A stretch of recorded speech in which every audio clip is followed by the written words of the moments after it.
tem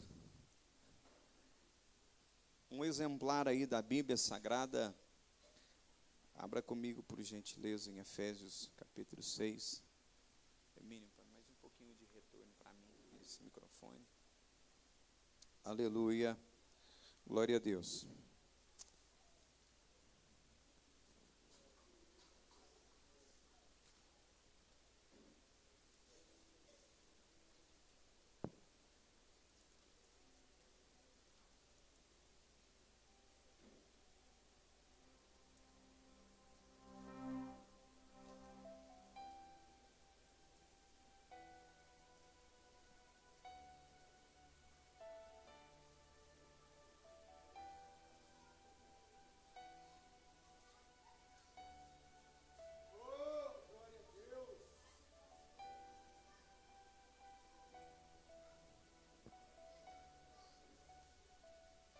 Vamos ler, irmãos, em Efésios, capítulo de número 6.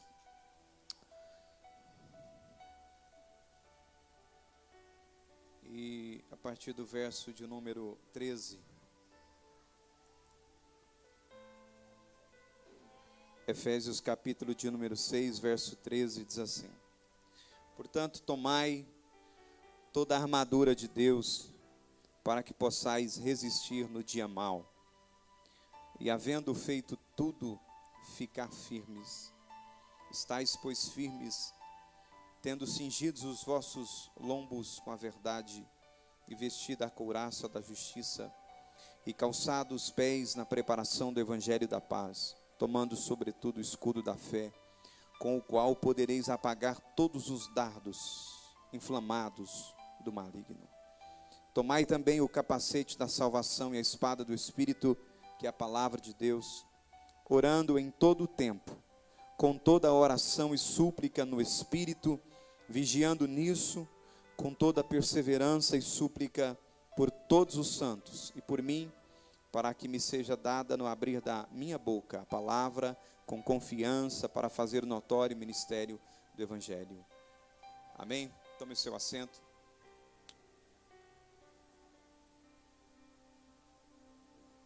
Irmãos, Paulo escreve essa carta aos Efésios, à igreja em Éfeso. E aqui no capítulo 6, a partir do verso 10, ele começa a falar sobre alguns equipamentos que são necessários para o cristão lutar, guerrear, batalhar e vencer. E ele faz, inclusive, a descrição destes dispositivos, desses equipamentos, desta armadura que o crente precisa usar. E ele diz que nós devemos tomar essa armadura para que possamos resistir, diga comigo, resistir, no dia mau. Paulo não diz, se vier o dia mau. Ele está dizendo para que nós possamos resistir no dia mau. Ele nos dá a entender, irmão Manuel, que há na vida do crente, porque ele está escrevendo para a igreja, que há em nossas vidas o dia mau.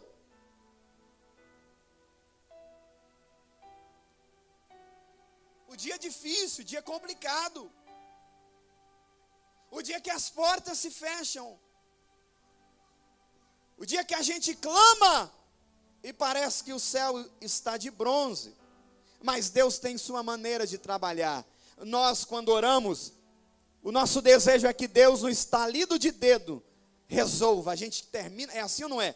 Quando nós estamos em apuros, em dificuldades, o nosso desejo é que nós, ao orarmos ao Senhor e ao concluirmos a oração e falarmos em nome de Jesus, amém, as coisas já estejam do jeito que a gente gostaria, já estejam totalmente mudadas, sim ou não? Estou em Goiânia ontem, com a missionária Daiane Radassa, as princesas que Jesus me deu. E esses dias o nosso carro, o carro que Deus nos emprestou, porque é dele, para a gente usar aqui na terra, apresentou um problema bem aqui, um problema elétrico, uma pane elétrica. Era um fio que estava em curto, e eu liguei para o irmão Cláudio, foi aqui bem na porta da igreja praticamente, e quando ele abriu lá a caixa de fusíveis para ter acesso aos fios, a fiação, a parte elétrica do carro, ele tocou num fio lá, o carro voltou a funcionar. Não estava dando partida. E ele disse até para mim, olha, depois você passa lá que a gente confere esses fios, deve ter algum fio em curto. Eu falei, tá bom, passei lá e passei correndo, mas o carro continuou funcionando. E eu fiz como todo bom brasileiro, depois eu vou, né? E não fui para Goiânia ontem. E estou lá em Goiânia, fui levar a irmã Maria Aparecida na casa da filha dela. E passei lá na minha irmã. E estou vindo pela Praça A para ver se eu encontrava a peça aqui para arrumar a outra caixa do som, lá no camelódromo de Campinas. E fui no camelódromo, não encontrei a peça que eu gostaria. Estou fazendo a volta, o contorno da Praça A, sentido a Avenida Castelo Branco. O carro dá a pane de novo, desliga. Já era sábado à tarde, não ontem à tarde, as lojas tudo praticamente já fechando, não tinha oficina, nada aberto. E aí Deus abençoou que eu mantive a calma e ainda consegui encostar o carro, não parei no meio da avenida, Deus abençoou. E eu fiz uma oração ali e falei, meu Deus,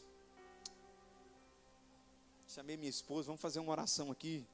Eu sei que o negócio aqui, tem coisa que não é oração não, mas a oração cabe em todo lugar. O primeiro recurso, a primeira ação diante de uma dificuldade deve ser a oração. Nossa primeira ação, ou a nossa primeira reação diante de uma adversidade deve ser a oração. Depois Deus nos orienta, o que fazer, como fazer. E eu falei, vamos orar aqui, orei. E claro que eu esperava, né, também, né, depois se nós me falasse amém, que o carro voltasse a funcionar. E pegava os fios e apertava e nada. Eu falei, vou ligar para minha irmã. Liguei para minha irmã se ela conhecia alguém. Ligou para um pastor, não conhecia. Eu rodeei o quarteirão todinho, porque me falaram que tinha um eletricista lá perto. E eu rodeei o quarteirão, falei com um, falei com outro. Veio uns taxistas, falou, tem um chaveiro aqui. De repente o chaveiro entende um pouco disso aí também. Chamei o chaveiro. Aí eu, liguei para o irmão Cláudio, falei com ele umas 2 vezes, ele falou, mexe aí. Eu falei com o irmão Cláudio umas 3 vezes. Deve ser algum fio em curto aí. Tira, vê se tem alguma emenda. Tira a fita isolante, dá uma olhada. E eu tirei uma e não era. E vai lá e vem quando eu volto lá. Ligando, falando com a minha irmã e mexendo nesses cabos. E falei assim, Jesus, me dá um presente. Eu quero esse presente de aniversário. Falei, que eu falei que ia contar aqui no culto, né? Senhor, não quero ficar aqui não, Senhor, porque se fosse, até mesmo quando você está fora de casa, irmão, quando você chama até mesmo um profissional fora do expediente, fica caríssimo. E eu estava com um pouquinho de recurso lá, falei, Senhor, não quero ficar sem esse dinheiro aqui não, estou precisando desse dinheiro aqui, Senhor, ganhei de presente, ligorinha, e falei com Deus. A Daiane estava lá de fora, e falei, eu quero isso como um presente, irmãos, e coloquei a mão no fio certo. Quando eu fiz essa oração depois lá, novamente falando com Deus, achei o fio, e depois, para resumir a história, eu cortei os fios, emendei de novo, o fio que estava em curto, estava derretendo já, e vim. Está aí uma benção, o carro, amanhã eu vou lá só para fazer a solda certinha. Mas Deus é tão bom, Ele cuida da gente em cada detalhe, em cada detalhe. Quantas vezes, eu contei até outra vez aqui um testemunho, uma vez quando eu trabalhava na GAP, no Uno da empresa, e bem longe, o pneu furou, fui numa fazenda, o pneu furou, e eu troquei o pneu, e ao colocar o outro pneu, esqueci, não apertei, né? Só apertei com a mão, só encaixei lá os parafusos, e guardei já a chave, e já ia sair no carro. Não tinha apertado. E aí o Espírito Santo, irmão, literalmente falou comigo, mas você não vai apertar os parafusos, não. Sabe quando você ouve mesmo a voz de Deus assim? Não sei se você já ouviu. Você não vai apertar. Deus, ele me perguntou, eu falei, é verdade. Porque senão ia sair o carro, sabe-se lá. Ia andar alguns metros e aí ficaria difícil. Longe, totalmente longe dos recursos. Então Deus, Ele tem cuidado de nós em tudo. E eu disse que contaria isso aqui, essa minha oração. Deus me ouviu ali, irmãos. Não permitiu nem que as pessoas que eu liguei desse, para que eu não tivesse realmente nenhum gasto, e não tive. Eu mesmo, Deus me deu graça, consertamos ali, e eu louvo a Deus, mas se tivesse levado o irmão Claudiano, tinha resolvido, né, irmão? Irmãos, Efésios 6, a armadura do crente. O nosso exército, escute isso, o nosso exército, acabou meu fundo, Hermínio, o exército do qual nós fazemos parte, tem sofrido várias baixas. Sabe o que é isso?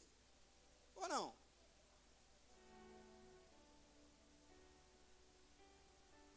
Várias perdas.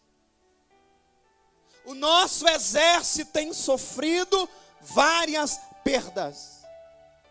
É isso mesmo. Olha a sua volta e você vai ver pessoas que caminharam conosco aqui 1, 2, 3 anos e não estão aqui agora. Foram atingidas por um dardo inflamado do maligno. E agora algumas estão caídas, feridas. E elas contam com o nosso apoio, com a nossa ajuda, com a nossa oração. Como o irmão Ildemar leu aqui acerca do bom samaritano.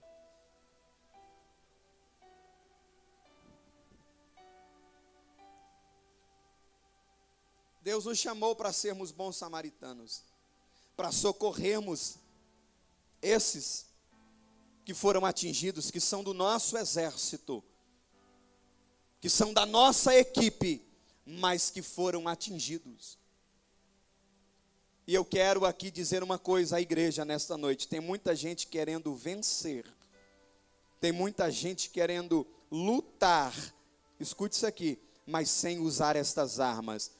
E eu quero avisá-los que não há possibilidade, não há como vencer, irmã Beatriz, sem usarmos as armaduras que Deus nos disponibiliza.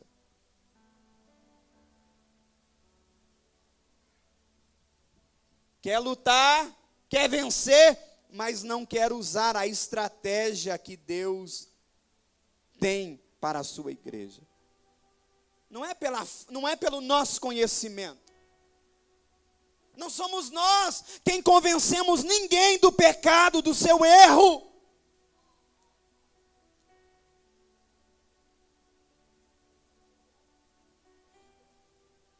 Nós precisamos usar, primeiramente, essa armadura, esses dispositivos, esses equipamentos de proteção individual. É um EPI. Na área de segurança do trabalho que eu atuei muito tempo, nós sempre, nos nossos treinamentos, frisávamos isso. Você não pode trabalhar sem EPI. Se alguém fosse pego trabalhando sem EPI, eu tinha autoridade de suspender essa pessoa, de adverti-la. E, em último caso, até conversar com o supervisor para que ela fosse dispensada. Porque ela não estava usando o seu EPI, o seu equipamento de proteção individual. Essa armadura, ela é individual. Cada um de nós precisamos ter a nossa. Cada um de nós precisamos usar o capacete da salvação. Cada um de nós precisamos cingir os nossos lombos. Com o que, irmão? Com o que, irmão? Com o que? Eu quero que vocês me respondam agora. Com o que um crente deve cingir os seus lombos? Não, está aí. No verso de número 14 ou 14. Eu quero saber com que eu devo cingir os meus lombos. Me ajuda aí, gente. Com a verdade. Escuta isso aqui. Ei, me ouça, por favor. Tem gente que se cerca de mentira, que a sua proteção é a mentira. Ele mente para a esposa, ele mente para os filhos, porque às vezes o filho fala, me dá isso. Ah, eu vou te dar, mas depois ele não dá. Amanhã eu faço, mas não faz, isso é mentira.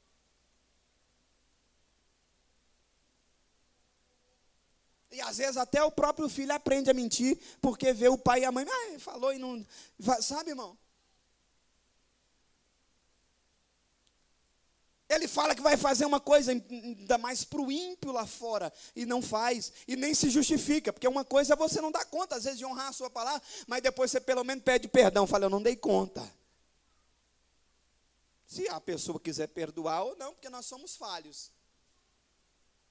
Eu sou falho, nós falhamos, mas nós precisamos ser reconhecedores dos nossos erros e cingir os nossos lombos com a verdade. A Bíblia diz que a nossa palavra tem que ser sim, sim e não, não. Lá no trabalho, quando tu errar, pelo amor de Deus, não inventa mentira não, fala o que aconteceu. O equipamento estragou na sua mão, fala, olha, eu estava trabalhando assim, assim, assado, quebrou. Ah, eu não sei não, eu não vi não, não foi eu não é comigo não. Tem gente que ele usa a mentira para tudo. Em tudo. E, irmão, tentar ir contra a verdade, usando a mentira, irmãos, é perda de tempo.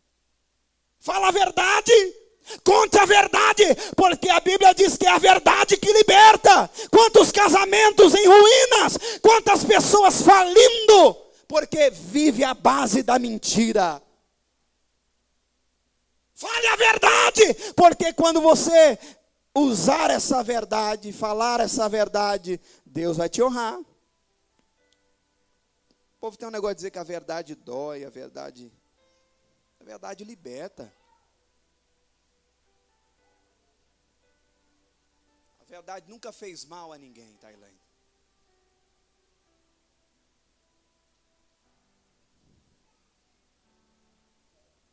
Sermos justos, sermos honestos.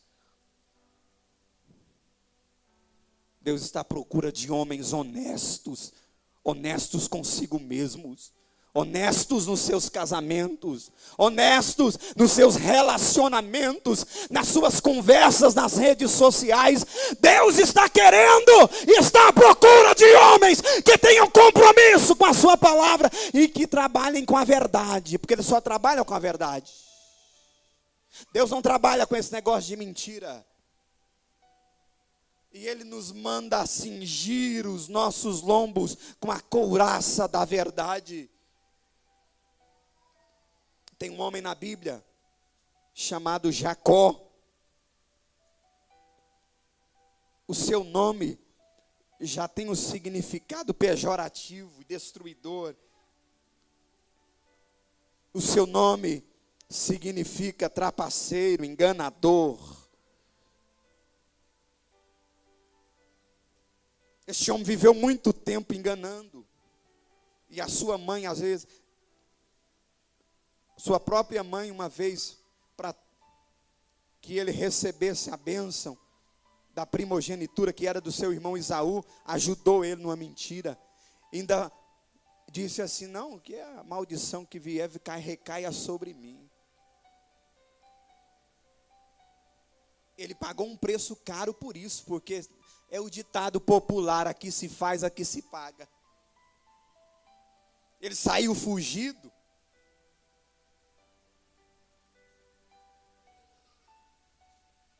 Porque o irmão dele ficou com raiva e queria até matá-lo. Falou, é só meu pai, é só Isaac morrer. Eu vou matar meu irmão. Irmão, se tem um negócio que dá briga, é tal da herança. Tem herança que alguns certos pais deixam, que serve só para dar briga entre irmãos. Tem irmãos que vivem brigado com o outro, porque o outro acha que o outro trapaceou e pegou uma área maior, uma área melhor de destaque. Irmãos, nós estamos vivendo em um tempo em que as pessoas estão cada vez mais egoístas. poderiam viver tão melhor, poderiam viver tão bem, poderiam viver mais tempo, mas a angústia, a opressão, o coração está parando de bater antes da hora, por causa da ganância, da avareza.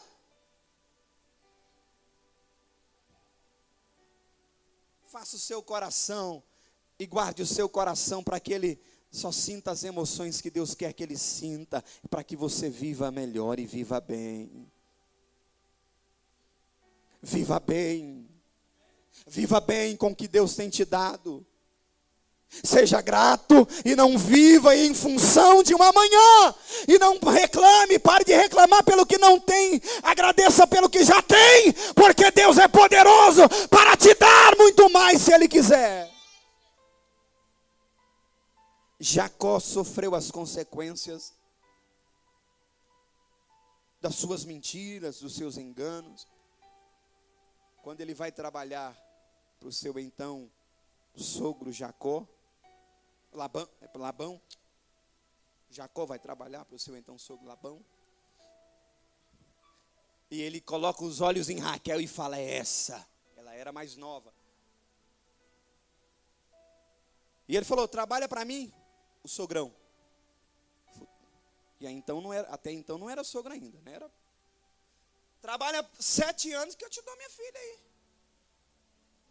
7 anos só o troco da comida, né? E ralando, mas olhava, chegava, ô Raquelzinha, daqui 7 anos.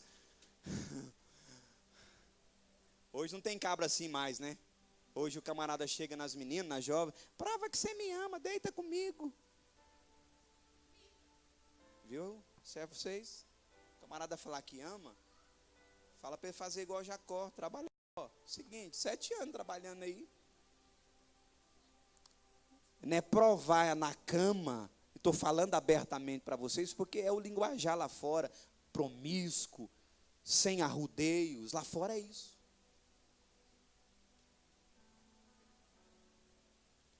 Viu, irmão? Tu és líder de jovem dessas moças, ajuda elas, viu? Escute isso aqui. Jacó trabalhava, meu Deus do céu. Passou 1 ano, 2 anos, 3 anos. Eu imagino. Vocês acham que Jacó não deve ter sentido vontade de parar, não, Evangelista Walter? Sem trabalhar, aliás, sem ganhar dinheiro, só trabalhando, só trabalhando.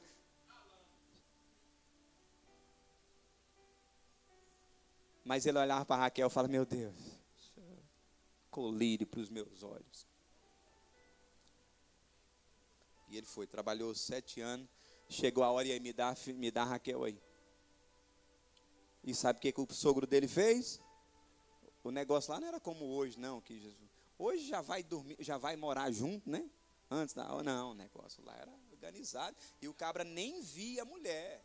Aliás, até hoje tem uns cabras aí que, eu não estou falando, ensinando para casar, não pode nem ver a esposa, né? Na hora do ato, esse era o costume lá. Não se podia ver,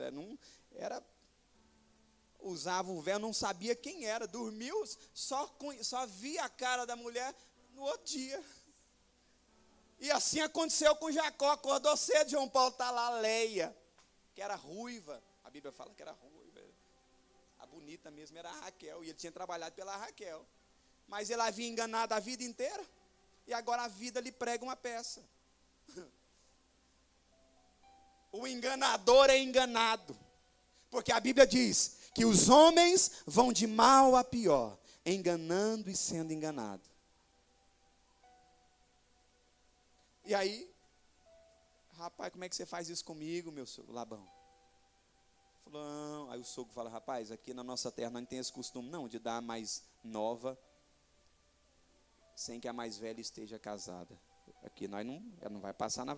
É fazer, como é que fala, mano? Fazer pinguela, como é que é? Quando a mais nova casa, vocês não é antigo, não? Como é que é, irmã Zilda? Fazer pinguela da mais velha. Quando a mais nova casa antes da mais velha, ela está fazendo pinguela da mais velha. A mais nova, viu? Entendeu ou não entendeu? Entendeu. Naquela época não se aceitava isso não. E ele nem se atinou para isso. Achou que o sogro ia dar a Raquel. Mas como naquela época não era a vontade de Deus, não era, nunca foi, porque Deus só fez Eva, que não teria feito Eva, Leidiane, Beatriz, Daiane, para Adão, só fez uma. Mas o homem acha que pode tudo. Sempre achou que pode ir um pouco além da vontade de Deus, só para trazer problema, irmã Diva. Como era um costume daquela época, Labão falou assim: trabalha mais 7 anos que eu te dou a Raquel agora. Agora pode. Aí ele vai, ele não trabalha. Ele recebe Raquel já. Aí ele não precisou trabalhar mais 7 anos, não esperar os 7 anos. Ele trabalhou 7, mas já recebeu Raquel de imediato. E ficou lá com as 2 mulheres. E foi o maior problema. Porque ele amava mais Raquel. Só que ela era estéril. E Leia não era estéril, gerou filhos. E quando ela parou de gerar, ainda falou assim: tem a minha concubina. Rapaz, o camarada naquela época, meu Deus do céu, se uma mulher é uma benção, imagina 4. Porque Leia era ela, e quando ela parou de gerar, ela pegou a concubina dela, né? Antes dela entregar a concubina dela, Raquel falou assim: eu não posso gerar, mas eu tenho minha concubina aí. Concubina da Raquel. Tenha filhos com ela, que os filhos dela vai ser nosso filho. Aí Leia falou: então tem a minha concubina também. E o Jacó, meu Deus, devia ser um homem muito forte, né, irmão? Para de rir, irmão. Essa é a realidade. Só que é só prejuízo. Você imagina um ambiente assim, um lar assim? Nunca foi o propósito de Deus, irmã Águeda, esse negócio. Isso é coisa do homem. Isso é coisa da dureza. Paulo diz que cada um deve possuir a sua mulher. Isso nunca foi o propósito de Deus, isso só trouxe problema. E aliás, isso ocorreu também na vida dos ancestrais, na vida do avô, que também procedeu dessa maneira. E olha que Abraão tinha uma promessa de Deus. Mas a sua mulher e o próprio Abraão, em um momento de fraqueza, aceita a proposta de Sara, que fala: eu não posso gerar, mas tem minha concubina aí, pega Agar. E hoje o problema que nós temos na questão lá do Oriente Médio é consequência disso. Por que tem aquela briga lá dos árabes, que tem o Islã como a religião deles, que prega morte a todos quantos que não são e que não quiserem se converter ao Islã?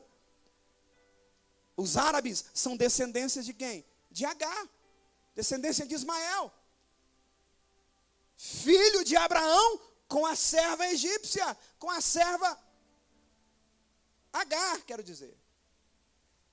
Tudo aquilo que sai da vontade de Deus, as pessoas falam: eu vou fazer do meu, eu vou ajudar Deus. Deus prometeu esse negócio aqui, né? Mas acho que ele não dá conta de cumprir não, vou ajudar. Só dá problema. Deus às vezes permite algumas coisas, mas as consequências estão aí. Olha na minha, na sua vida, se não tem consequências. De escolhas que nós fizemos, não sei se consciente ou inconscientemente, mas sabendo que a palavra de Deus dizia não. Só que esse Jacó, para concluir, não vai dar para falar tudo que eu queria falar.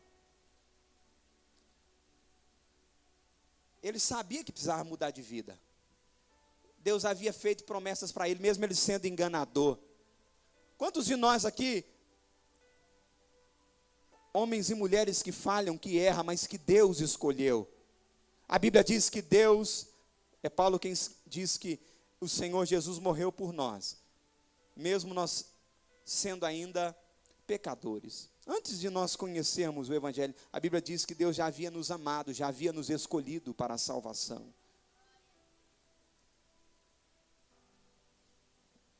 Mesmo sabendo a maldade que há no coração humano, mesmo sabendo a podridão que às vezes há na nossa mente, nos nossos pensamentos, mas Ele é poderoso para nos purificar.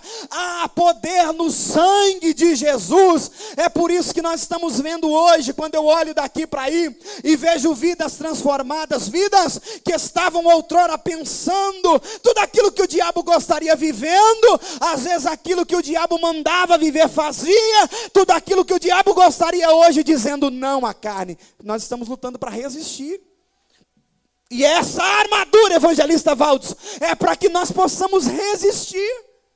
Eu vejo tanta gente dizendo, eu quero ser crente, eu vou ser crente, mas não usa essa armadura. Vocês falaram de oração, ela é primordial. Ela é essencial. Não há como resistirmos ao inferno sem jejum, sem oração, sem vigilância. Marque ainda essa semana um jejum. Coloca aqueles cachorros lá na sua casa, o gato, porra, ninguém come hoje aqui. Hoje nós vamos consagrar a nossa vida ao Senhor. Quando o marido, avisa ele para não dar briga lá.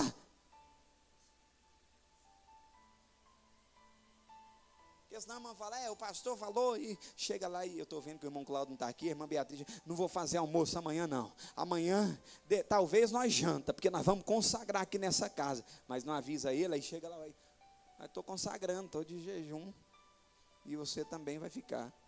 Aí a briga, hein?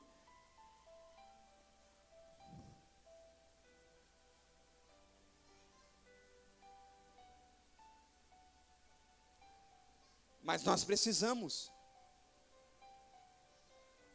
O que é o jejum? O que o jejum faz? Além de quebrantar a nossa carne, é uma forma de nós fazermos o que Jacó fez. O que Jacó fez? Depois de enganar e de ser enganado, ele resolve voltar à sua terra. Havia uma promessa de Deus para a vida dele, de prosperar, de fazer dele, através dele, uma grande nação. Ele vai passar o rio, o val de Jaboque. Lá nesse val de Jaboque, ele passa a sua família, ele passa o seu gado, ele passa a sua fazenda, ele passa toda a sua herança. E ele fica, evangelista Valdson, para lutar com um varão. Tem horas que nós precisamos lutar, Daniela, com um varão. Esse varão, a Bíblia dá a entender que é o próprio Deus. Porque a Bíblia diz que esse Jacó, ele luta até praticamente o subir da alva, até o dia amanhecer, e ele passa a noite lutando com Deus e dizendo, me dá a minha bênção, eu quero a minha bênção, Senhor, aquela bênção que eu já falei, me dá, eu quero a minha bênção. Nunca ouviram esse hino?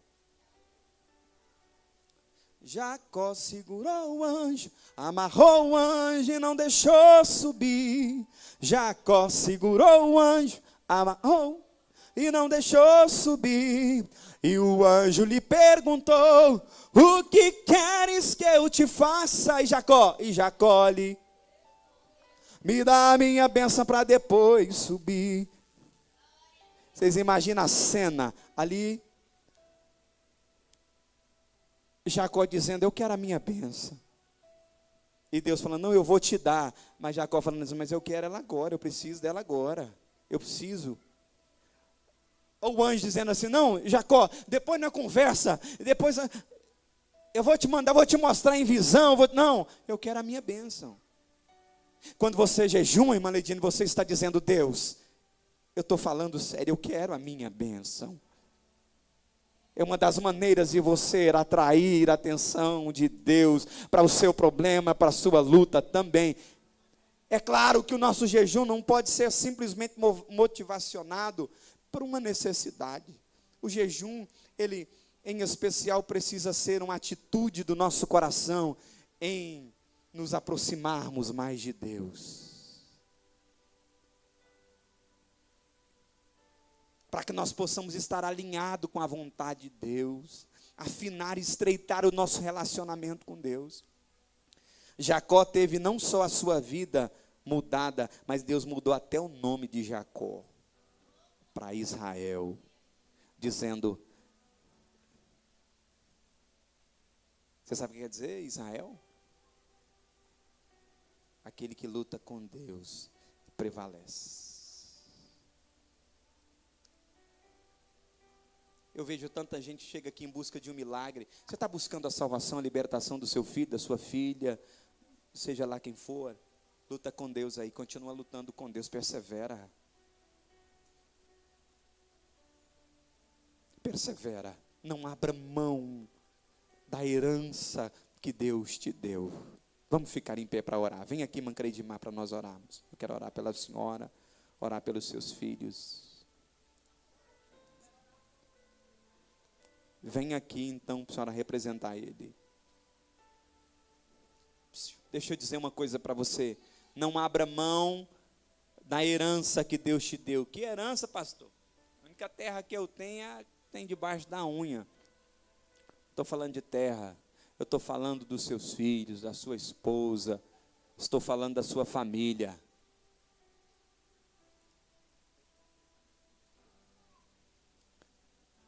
Não abra mão. Nós vamos orar, irmãos. E o Senhor nosso Deus é poderoso para mudar qualquer situação. Vocês creem nisso? Vamos lutar com Deus?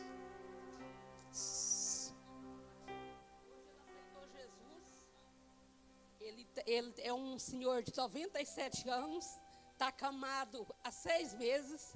Os filhos, só uma é evangélica. E hoje eu, mas minha tia esteve lá para visitar, porque ele está desenganado, está para qualquer hora. E eu e a filha dele, conversando com ele aceitou Jesus como seu único Salvador. E nós ficamos muito felizes. Os filhos, que não é evangélico, nos agradeceu, ajudou a gente a orar. E a gente sabe que para qualquer hora Deus vai levar ele. Nós já não estamos pedindo, nós, a família, para Deus salvar, para Deus tirar ele do sofrimento, porque ele não engole, ele não alimenta mais, ele não toma água mais. Então, que Deus faça o que for melhor para ele. Tem alguém que quer renovar a sua aliança com Jesus hoje, aceitá-lo como seu Salvador?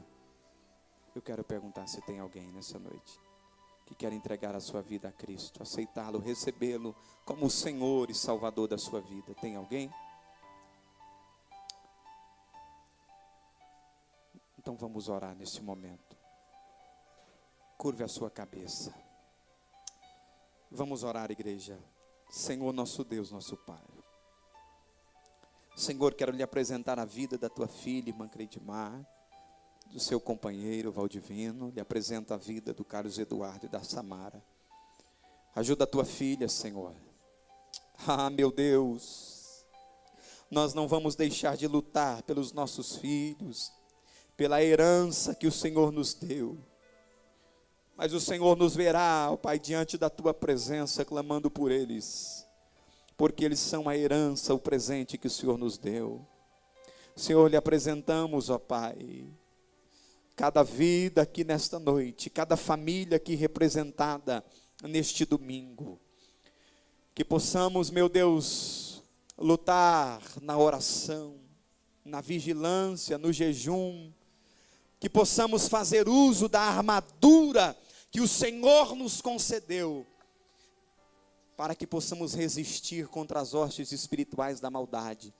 Tiago disse no capítulo 4, verso 7, do livro que leva o seu nome, que nós devemos resistir ao diabo, até que ele fuja de nós.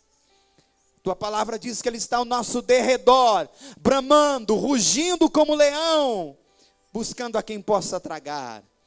Meu Deus, que possamos estar atentos. Pai, nos esconde debaixo das tuas asas. Senhor, te louvo pela vida do irmão Divino, da irmã Águida, pela vida desta família que aqui está conosco. Pai, continua abençoando esta igreja, os irmãos que aqui se encontram, aqueles que estão em viagem, aqueles que estão em casa. Senhor, fortalece esta igreja. Senhor, abre as portas, concede-nos o terreno para a construção, ó Pai, do nosso templo. Senhor, concede-nos esta vitória, que esta igreja seja uma igreja despertada, uma igreja avivada, uma igreja animada, uma igreja que ora, uma igreja é que chora na tua presença. Senhor, nos dê uma semana de vitória, uma semana, meu Pai, de paz. Abre, Senhor, a porta, supra a necessidade na questão financeira. Abre, meu Deus, uma porta de milagre, de vitória para a tua igreja. Ah, meu Deus, responde, destrava aquela causa na justiça. Abre, Senhor, essa porta, em nome do Senhor Jesus. Eu profetizo a porta aberta, o milagre na vida da tua igreja, para a glória e honra do nome do Senhor Jesus. Amém. Graças a Deus. Deus te abençoe. Fica firme, persevere. Roninho, Deus te abençoe, viu?